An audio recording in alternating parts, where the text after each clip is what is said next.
시장이라는 것은요, 어떨 때는 그 전략이 맞고 어떨 때는 그 전략이 틀리고 하는 이 전략에도 순환이 존재해요. 나는 한 방에 사면 주식은 매년 20% 수익. 꿈은 꿀 수 있죠. 가능하냐고요. 해보면 알잖아요. 안 되는 걸. 그런데 왜 자꾸 그 헛된 희망을 품는가? 왜 그런가 같아요, 여러분. 그게 중독이에요. 안녕하세요. 신년이 밝았습니다. 구독자 여러분들 대단히 감사드리고요. 곧 구독자 수 30만 명 돌파할 것 같은데요.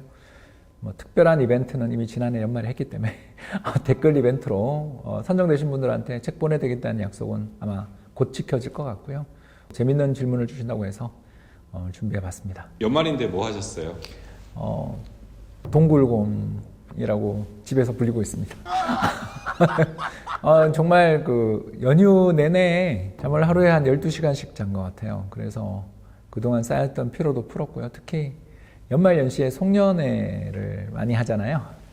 그래서 30년 경제 분석가 생활을 했으니까 당연히 이렇게 또 신세진 분도 많고 해서 연말 연초까지 계속 사람들 뵈는 과정에서 술을 좀 먹게 돼서 속도 좀 안 좋고 그래서 약간 장염 증상도 있고 그래서 어떻게 보면 좀 쉬다 왔어요. 완전히 정말 좀 내려놓고 푹 쉬었습니다. 새해가 밝았는데 갖고 계신 좀 목표할 게 있으신지?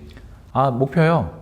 제가 이제 자문사 대표로 있었는데 그게 월급 사장이었는데 이번에 제가 오너가 됐잖아요. 그러니까 오너 CEO가 됐습니다. 물론 우리나라에서 오너라는 말이 좋은 뜻으로 안 쓰입니다만 저는 책임 경영을 하겠다는 뜻으로 지분을 인수한 거니까 좀 다른 의미가 있을 거라고 생각하고요. 그래서 제가 경영하는 회사 프리즘 좀 잘 됐으면 좋겠고요. 그리고 두 번째로 우리 어스의 여러 또 회원분들 많이 계시잖아요. 그분들과 함께 경제 공부도 잘하고 재테크도 성공하는 그런 해를 만들어 나가는 것, 그리고 우리 30만 넘어서 40만을 향해서 우리 유튜브 키워나가는 것, 이런 것들이 한 해의 소망이 아닐까 생각합니다. 그걸 위해서는 무엇보다 건강해야 되겠죠. 여러분들 2024년 새해 희망, 목표 이런 걸 좀 댓글로 남겨주신다면 또 그분들 중에서 선정해서 제가 쓴 책을 사인까지 해서 선물로 보내드릴 것을 약속드립니다. 많은 댓글 부탁드립니다. 오늘 주제는 또 구독자분들께서 굉장히 좋아하시는 주제입니다. 한국 부자 기준. 이제 부자 보고서가 이제 작년 12월자로 KBS 나왔는데요. 이 기사를 보면은 일단은 한국 부자를 금융 자산을 10억 원 이상 보유한 사람이라고 좀 명칭을 했어요. 이게 어떻게 보세요, 이거는?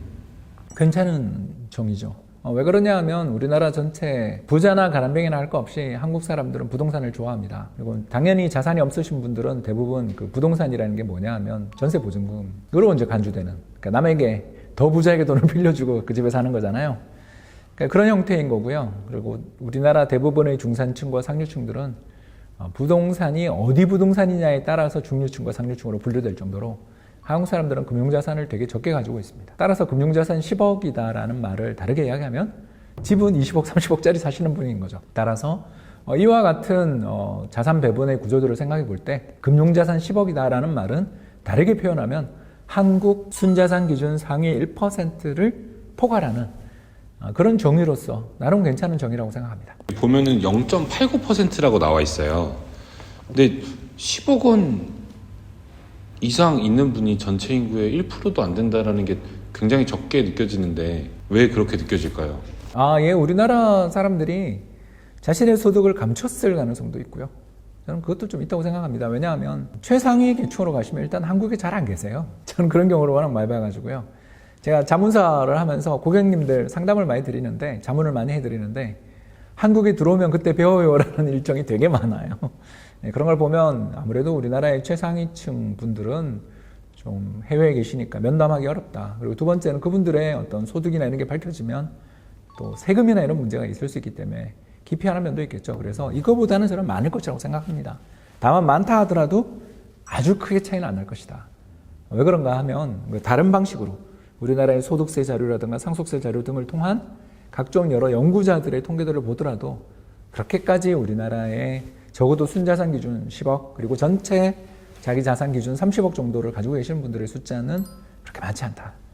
이렇게 볼 수가 있는 거고요. 그래서 이 금융자산 10억이라는 것, 그리고 이분들이 45만 명 정도 된다라는 것은 저는 현실에서 그렇게 거리감이 있는 숫자라고 느껴지지는 않습니다. 이제 부자 추이가 계속 늘어나고 있긴 한데 지금 지역별로 봤을 때는 또 서울, 경기에 좀 많이 있는 것 같아요.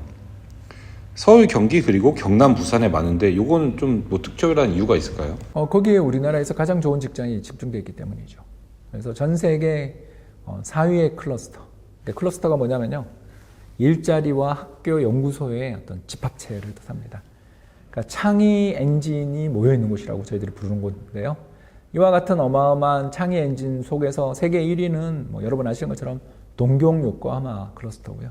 세계 2위는 홍콩 그리고 선전 광저우 클러스터. 세계 3위는 텐진 베이징 클러스터로 보통 봅니다. 4위가 한국, 5위가 어디일까요? 예, 세너제이 실리콘밸리입니다. 그러니까 그만큼 우리나라 서울이 세계적으로 어마어마하게 큰 클러스터죠. 그러면 참고로 세계에서 이런 메이저 클러스터에 들어가는 한국의 또 다른 지역은 어디냐면 바로 대세청입니다. 대전, 세종, 청주를 포괄해서 하는 이야기인데요. 이게 세계 20위. 그리고 부산이 세계 50위에서 60위권. 대구가 세계 80위에서 100위권 정도에 위치하고 있습니다. 이런 것들을 놓고 보면 금방 알 수 있는 거죠. 아, 우리나라의 좀 예전 전통적인 전통산업들의 부자들은 아무래도 부산이라든가 대구, 광주 지역 뭐 이런 데에 좀 있을 수도 있는 거고요. 그러나 최근 들어서는 점점 경부선을 타고 수도권 쪽에 많겠구나. 이렇게 볼 수 있겠습니다. 우리나라가 갖고 있는 부자 추이가 이제 증세가 있는데 10억 원 이상 이게 사람들의 소득 수준도 높아지는 것 같고 임금도 높아지는 것 같은데 왜 이 10억 원을 갖고 있는 부자들의 수 추이는 뭐 10%에서 8% 그리고 22년도에서 23년도는 7%까지 감소하고 있는데 왜 줄어들고 있나요, 오히려? 숫자의 증가세가 둔화되고 있다는 것은 동의합니다. 왜 그럴까? 이유는 두 가지겠죠.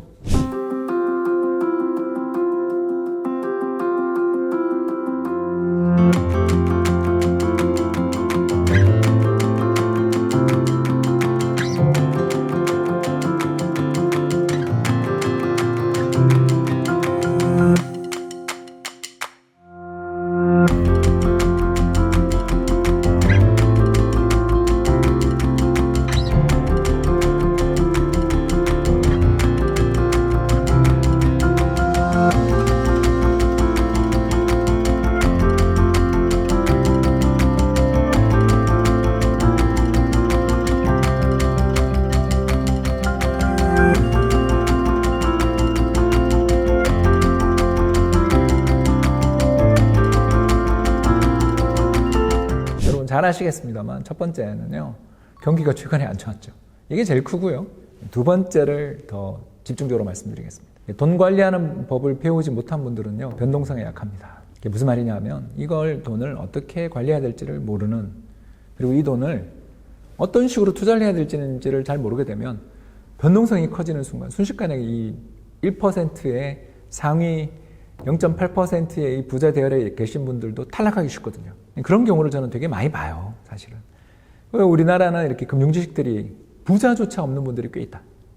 예금밖에 안 한다. 예금만 했다라면 지난 10년간 엄청난 고통을 받았겠죠. 초저금리를 우리 받잖아요. 이제야 3.5%. 근데 이것도 3.5%도 곧 저물어 가요. 다시 인하될 겁니다. 그래서 예금 말고 다른 자산으로 금융자산 중에서도 수많은 자산이 있다는 걸 알고 활용할 능력이 있는 분들.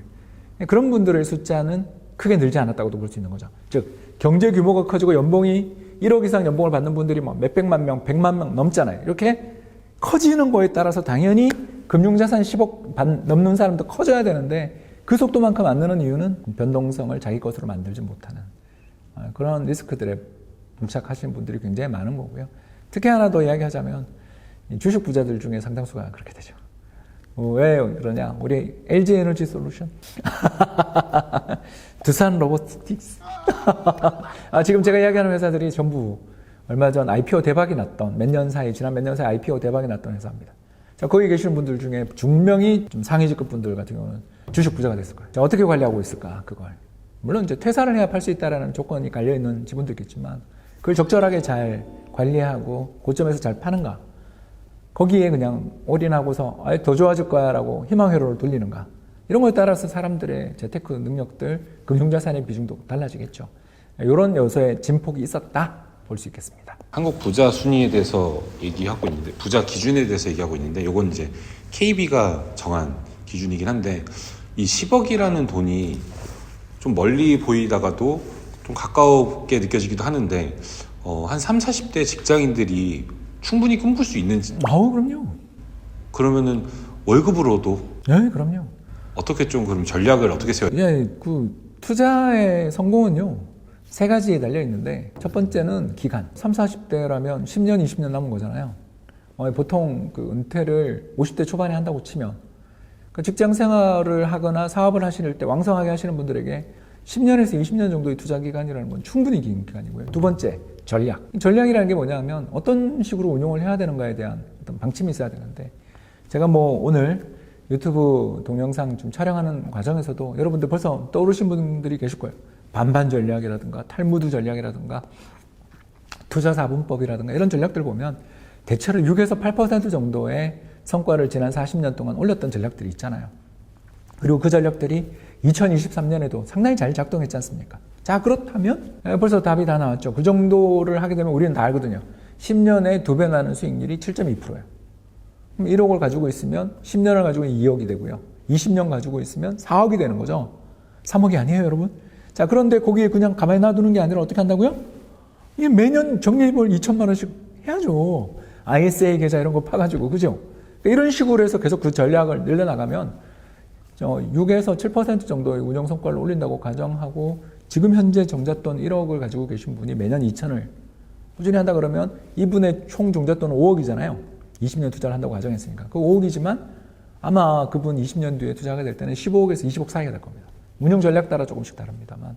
그 정도면 지금 이 상위 0.86% 안에 들어가는 거죠. 물론 이제 그걸 갖고 또 집을 사면 내려가겠지만, 그 집도 자산이라고 본다면 적어도 우리나라 상위 5% 안에 들어가는 자산가가 될 수 있는 거죠. 이게 말씀 주신 연 7%대가 또 주식 투자를 하는 입장에서는 그냥 솔직하게 그렇게 매력적이어 보이지 않은데, 전체 자산에 대한 수익 증가폭을 말씀하시는 걸까요? 그렇죠. 전체 자산이 제가 1억을 가지고 있는데 올해 끝났는데 1억 700이 됐다. 이러면 상당히 잘한 거예요. 왜 그런가? 제가 그 이유를 편하게 설명을 드리자면, 전 세계에서 제일 똑똑한 사람들이 연금에 다 몰려 있단 말이에요. 그리고 그 연금에 전 세계 최고의 투자 스킬을 가진 사람들 와서 이 전략을 쓰라고 전부 다 와서 홍보를 해요. 그걸 통해서 열심히 하지만 세계에서 제일 잘하는 CPPIB, 캐나다 연금조차 지난 20년 수익률 10%고요. 일본 연금이나 한국 국민연금 한 6% 나와요. 이 사례에서 우리가 알 수 있는 것처럼 그 바운더리를 넘어서는 어떤 어마어마한 수익을 낸다? 사기입니다. 유지되지 않습니다. 그걸 유일하게 해낸 인간이 누구냐? 워렌 버핏이에요. 18.6%로 세계 3대 부자입니다. 그 이상의 수익을 낸다? 뭐 하라고 하십시오. 왜 그걸 나한테 이야기하냐고요. 혼자 그 능력으로 부자가 되면 되지 왜 그게 가능하다라는 이야기를 남한테 하냐? 사기치려는 거예요. 저는 그런 거 믿지 않습니다. 시장이라는 것은요, 어떨 때는 그 전략이 맞고 어떨 때는 그 전략이 틀리고 하는 이 전략에도 순환이 존재해요. 성장 주면 사면 되던 시기가 있고, 가치 주면 사면 되는 시기가 있고, 대용주를 사서 좋은 시기가 있고, 소용주를 사서 좋은 시기가 있는데, 문제는 지나고 보면 그때 그랬구나라는 설명은 가능하지만 그걸 미리 예측해서 귀신같이 갈아탄다? 저는 그런 사람 본 적 없습니다. 워렌 버핏조차 최근에 10년 동안 S&P 500 수익률을 못 이기는데, 여러분들 나는 한 방에 사면 주식은 매년 20% 수익, 꿈은 꿀 수 있죠. 가능하냐고요. 해보면 알잖아요. 안 되는 걸. 그런데 왜 자꾸 그 헛된 희망을 품는가? 왜 그런가 같아요, 여러분.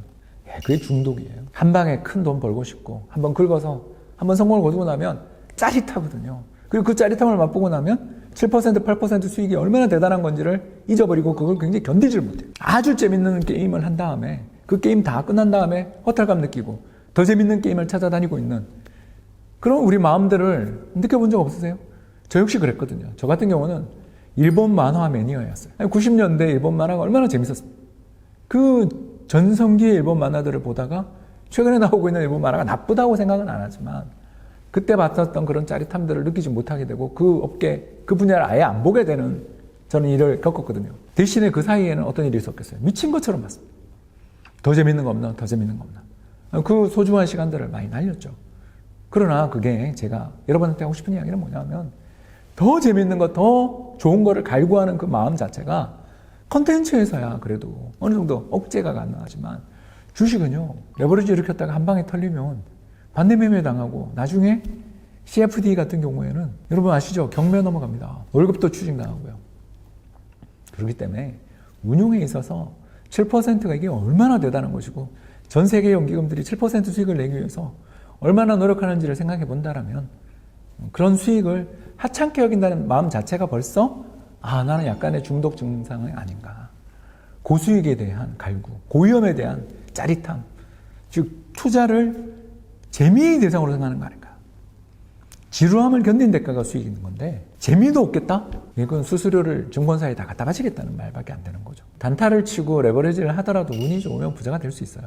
근데 그 부자가 끝이 어떤가도 한번 보자. 복권에 수백만, 수천만 달러짜리 복권에 당첨됐던 사람들이 왜 마약 중독과 총기 자살 그리고 살해를 당하는 그 수많은 비극들을 겪었던 우리나라야 당첨된 사람 정보가 공개 안 되지만 미국은 다 공개가 돼요. 그래서 그 사람들의 생애를 추적했던 수많은 논문들을 보면 그분들이 그렇게 다른 사람보다 일찍 죽어요. 그리고 파산의 확률이 훨씬 높아요. 마약 중독의 확률이 훨씬 높아요. 왜 그럴까요? 중독됐기 때문에. 한번 그 어마어마한 짜릿한 쾌감을 느끼고 난 다음에 다시는 일상생활에 복귀 못하는 거예요. 여러분, 짜릿하게 살다가 이상하게 그렇게 가지 말고요. 느리지만 조그만 작은 부자가 되는 길을 올해 2024년 우리 함께 걸어가 봤으면 하는 그런 바람을 가져봅니다. 지금까지 경청해 주셔서 대단히 감사합니다.